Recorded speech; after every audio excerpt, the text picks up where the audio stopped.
মুর্শিদাবাদের সীমান্তবর্তী লালগোলাতে উদ্ধার বিপুল পরিমাণ হেরোইন। গতকাল রাত্রেই লালগোলা থানার অন্তর্গত রাজবাড়ির পিছন থেকে 501 গ্রাম হেরোইন সহ গ্রেপ্তার এক যুবক। আপনাদের জানিয়ে রাখবো আরও একবার, মুর্শিদাবাদের সীমান্তবর্তী লালগোলাতে উদ্ধার বিপুল পরিমাণে হেরোইন। গতকাল রাত্রেই লালগোলা থানার অন্তর্গত রাজবাড়ির পিছন থেকে 501 গ্রাম হেরোইন সহ গ্রেপ্তার এক যুবক। জানা যায় ধৃত ব্যক্তির নাম আব্দুল করিম। তার বাড়ি লালগোলা থানার চাটাইডুবি এলাকায়।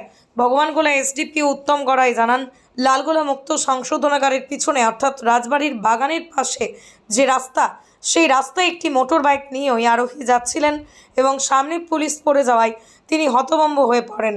তখন তাকে থামিয়ে জিজ্ঞাসাবাদ করলে সমস্ত কিছু জানা যায়। ধৃত ব্যক্তির কাছ থেকে যে হেরোইন উদ্ধার করা হয় তার বাজার মূল্য প্রায় 12,500, 12.5 লক্ষ টাকা।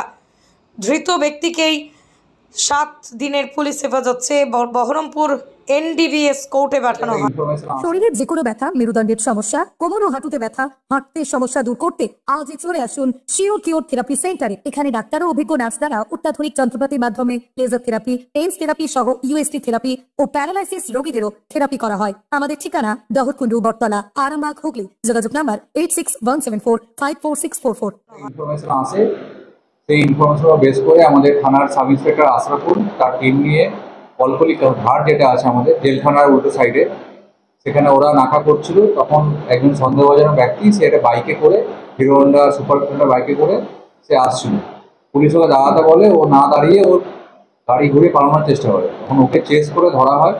চেস করে ধরার পরে থানায় খবর দেওয়া হয়। ওসি নিজে ওখানে যায়, আমি নিজে প্রেজেন্ট থাকি এবং ওখানে যাকে রিটেন করা হয়েছিল তার গাড়ি তল্লাশি করা হয়। গাড়ি তল্লাশি করে প্রায় 501 গ্রাম হিরোইন জাতীয় দ্রব্য পাওয়া গেছে, যেটা পুরোটা ভিডিওগ্রাফি করে সিজার করা হয়েছে, আমার প্রেজেন্সেই করা হয়েছে এবং তাকে কালকে রাতে অ্যারেস্ট করা হয়েছে। আজকে আমরা আমাদের যেটা NDPS কোর্ট আছে বহরমপুরে, সেখানে ফরওয়ার্ড করা হচ্ছে এবং তাকে পিসি নিয়ে আসা হবে এবং দেখা হবে এর সাথে কারা কারা যুক্ত আছে।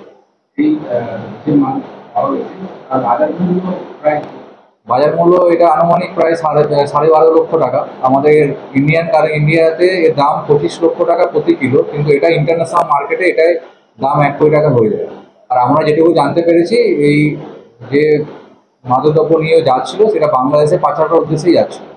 কোথা থেকে নিয়ে আসছিল ও হচ্ছে নতুন গ্রামে বাড়ি, যাকে ধরা হয়েছে নাম আব্দুল করিম। নতুন গ্রাম থেকে নিয়ে ও বাংলাদেশের এখানে একজন আমাদের এখানে ব্যবসায়ী ছিল, তাকে দিত, সে সেটা হচ্ছে আবার বাংলাদেশে পাচার করত। এই বিষয়ে কি বার্তা দেবেন? আমরা দেখুন, আমাদের মুর্শিদাবাদ জেলা পুলিশ তথা লালগোলা থানা আপনারা দেখে থাকবেন, আপনারাও প্রতিটা রেডের সাক্ষী থাকেন, আপনারা অনেকে প্রেজেন্ট থাকেন। আমরা প্রতিনিয়ত কন্টিনিউ আমাদের রেড চলছে এবং বিগত 1 বছরে প্রচুর সংখ্যক NDPS কেস করা হয়েছে, প্রচুর লোককে অ্যারেস্ট করা হয়েছে। বড় বড় সিজার আছে, যেখানে 2 কিলো 2.5 কিলো। কিছুদিন আগে ভগবানগোলা থানাতে 4.5 কিলো হিরোইন, 30,000 ইয়াবা ট্যাবলেট আমরা সিজ করেছি। আমাদের যে রেড, আমাদের ড্রাগসের বিরুদ্ধে যে যুদ্ধ, সেটা আমরা কন্টিনিউ করছি এবং আমরা চেষ্টা করব যে লালগোলা থেকে চিরতরে, যে লালগোলা যে জন্য কুখ্যাত যে হিরোইনের স্বর্গরাজ্য বলে, আমরা চেষ্টা করছি সেটাকে চিরতরে মুছে ফেলার জন্য। 7 দিনের ফেরত দেওয়া হচ্ছে, লার্নেট কোর্ট।